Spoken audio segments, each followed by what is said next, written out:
Ondan keyin көптөгөн суроо жаратып, көптөгөн суроолор жаралды. Көбүнө кызык экен бул тема. Анан сиз алгач ошо түшүндүрүп берсеңиз дагы бир ирет. Мамлекеттик топтомо пенсия дегенде жарандар эмнени түшүнүшү керек? Рахмат, таңертең менен чакырып баарыбызга маалымат бергиле деп чакырганыңыздарга чоң рахмат.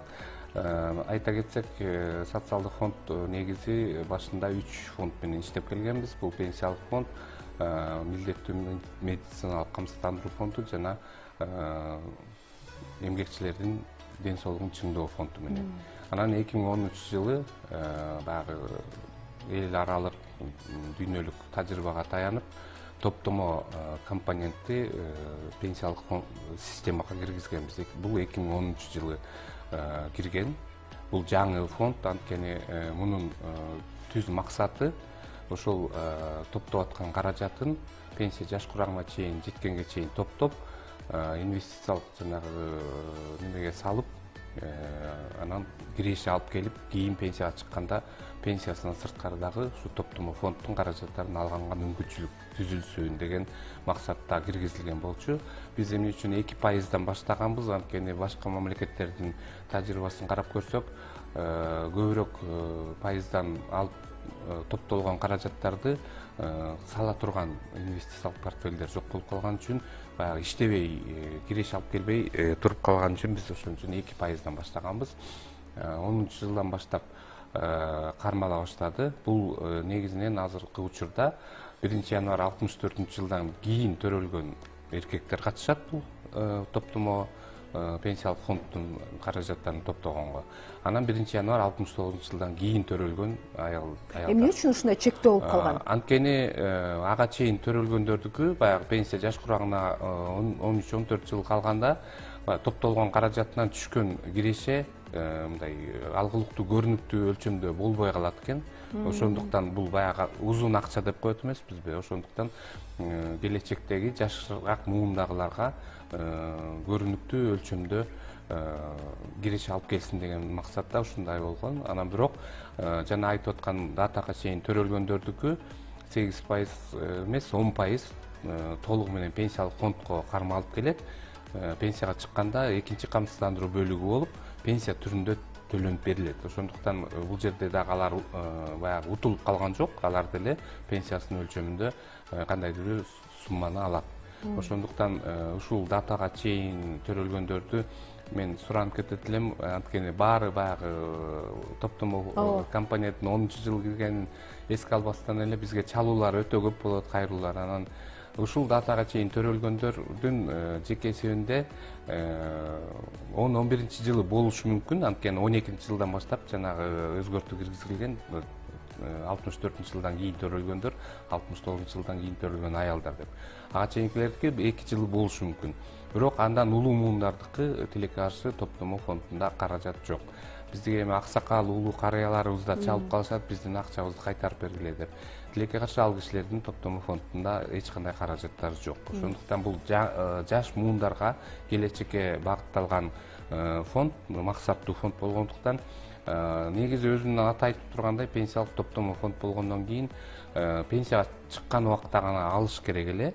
Анан эми баягы учурдун талабы экен, ар кандай суроо талаптар болгон үчүн ушул топтомо фонддун каражаттарын төлөөнүн шарттарына өзгөртүүлөр киргизилип, жанагы ипотекалык турак жай алгандар, катуу ооруга дуушар болуп калгандар, ушундай категориялар кошулуп калды да. Анан азыркы күндө ошолорго дагы мүмкүнчүлүк берилип атат. Бул пенсиялык фонддун каражатынан айырмасы, бул нак акча түрүндө ар бир жарандын ошонун өзүнүн менчиги болуп эсептелет. 2% өлчөмдө нак акча катары инвестициялык киреше алып келиш үчүн баалуу кагаздарга, мамлекеттик же болбосо азырынча банктык депозиттерге салынат. Ал жерде дагы өзүнүн бир шарттары бар. Баалуу кагазга басымдуу бөлүгү салынат дагы, ошо киреше алып келет. Анан пенсияга чыккан убакта төлөнүп берилет. Кааласа бир жолу алып кетсе болот, же болбосо бөлүп алса болот. Инвестициялык кирешеси менен. Анткени бул акча ар бир жаранга киреше алып келет да. Жана биз айтпадыкпы, баалуу кагазга салгандан кийин ал жерде пайызга салынат. орточо 12-14% менен киреше алып келет дагы, кийин пенсияга чыкканда ушу кирешеси менен толук ала алышат. Мындан тышкары мураскорлору алганга мүмкүнчүлүгү бар. Пенсиялык фонддон айырмаланып, топтомо фонддун каражаттары ошо мураскорлорго берилет. Пенсиялык фонддун каражаттары берилбейт, анткени ал учурдагы пенсияга төлөө үчүн жумшалат. Анан шарттуу түрдө гана жанагы биздеги базага жазуу түрүндө калат. Баланча мынча сом төлөгөн пенсиялык фондко, пенсияга укугу келген учурда ошо пенсия менен кийинки муундар, иштеп аткан муундар мурунку муунду тилектештик принциби менен каржылап турат да. Ошондуктан пенсиялык фонддун каражаттары мураска берилбейт, ал эми топтомо фонддун каражаттары мураска берилет.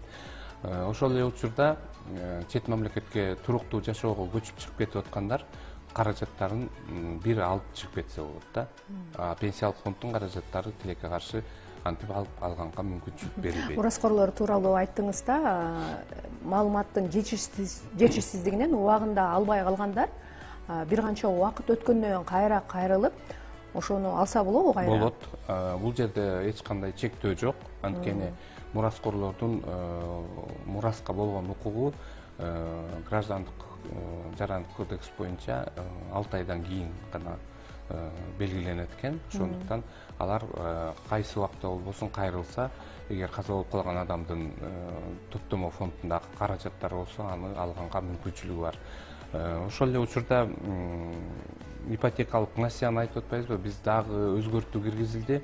Эгер үй бүлө мүчөлөрүнүн жубайларынын бирөөсүнүн ипотекалык насыясы болсо, жанагы турак жайга, анда экинчи жубайынын дагы алууга мүмкүнчүлүгү бар. Эгер экөөнүн тең топтомо фонддо каражаттар болсо, анткени үй бүлөлүк бюджет бир да.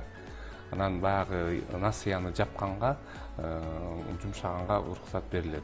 Бул жерден айта кетишибиз керек, жана катуу зилдеме, жаңы шишиктер же болбосо кан оорулары менен ооругандар дагы алганга мүмкүнчүлүк берилди деп атпаймынбы? Ал эми Саламаттык сактоо министрлиги менен бекитилген тизме бар оорулардын. Ошол ооруларга өзүн дарыланууга, жумшаганга мүмкүнчүлүк берилип атат.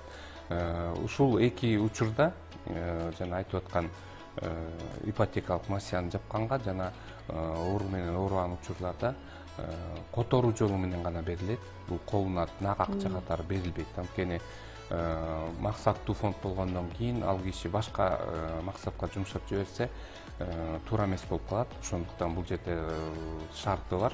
Эгер дарылануучу мекеме болсо, ошонун банктык эсебине которулат, же болбосо ипотекалык насыяны жапканга банкка эсебине которулуп берилет.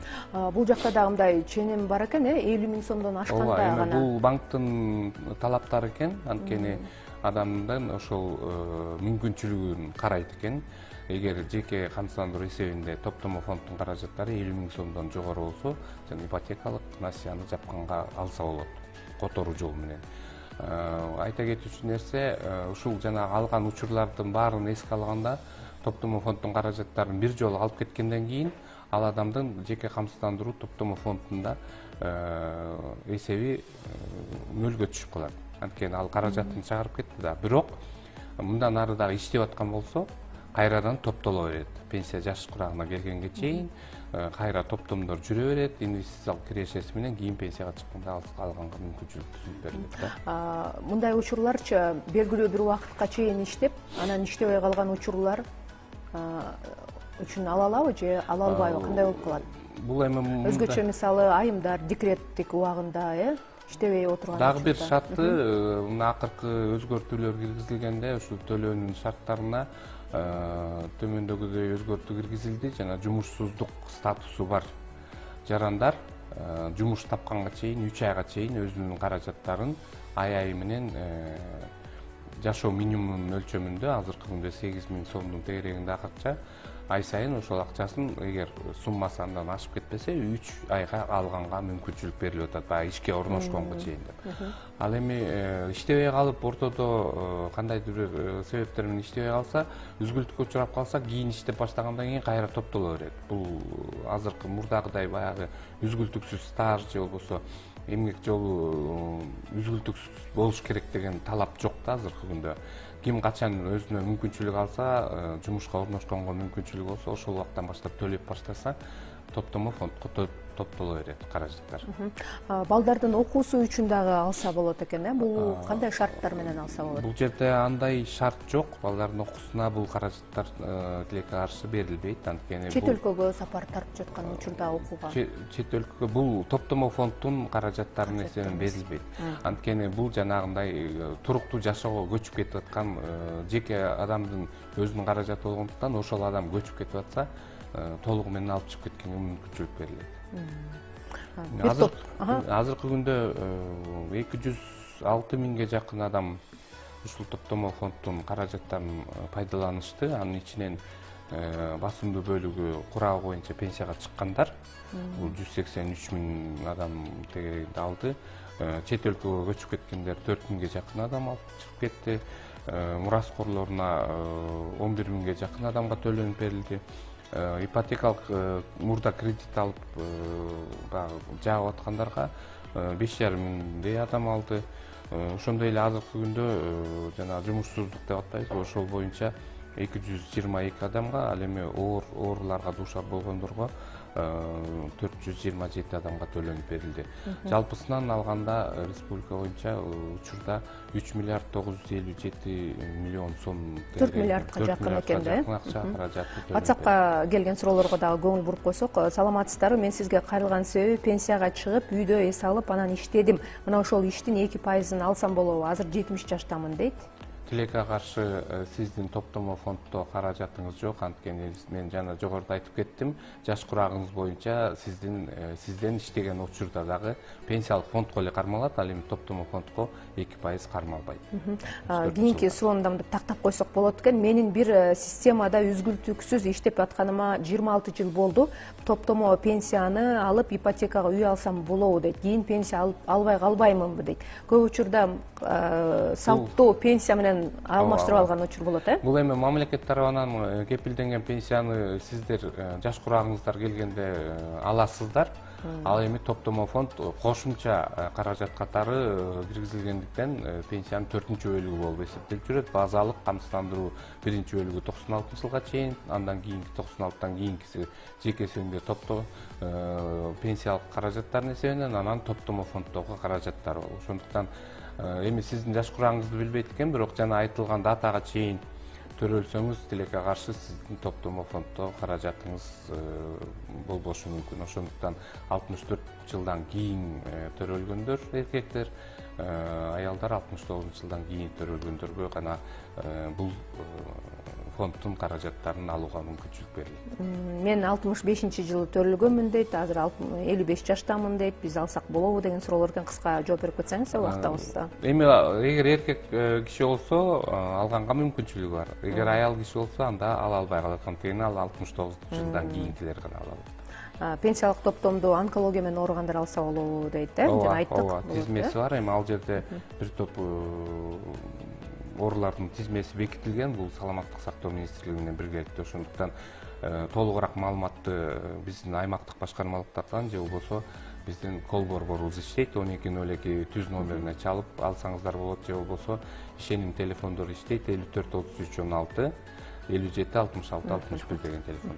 Рахмат сизге, Жеңишбек мырза. Бүгүнкү күнүңүз ийгиликтүү, жемиштүү улансын. Ошондой эле урматтуу телекөрүүчүлөр, бүгүнкү күндө иштеп жатып, мындай кызык катары пенсиялык топтомдо канча каражат топтолгондугу тууралуу билгиңиз келсе, республикалык түндүк тиркемеси аркылуу дагы жөнөтсөңүз болот.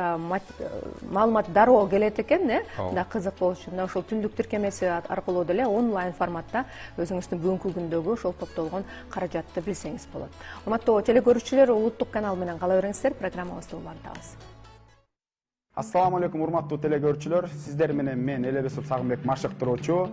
Мен сиздерге бүгүн остеохондроз оорусу менен ооругандарга жакшы көнүгүүлөрдү көргөзүп бермекчимин. Анда эмесе биз менен бирге болуңуздар. Ошол эле оор менен чектелип калбастан, бул көнүгүүнүн баардыгы биздин арыктообузга, анча-мынча шалдырап калабыз, ошондон энергия алууга, кыймылыбызды көбөйтүүгө абдан жардам берет. Анда эмесе көнүгүүгө өтө берсек, жөн эле ушул турган акыбалыбызда эч кандай шайманы жок эле секирип баштасак болот.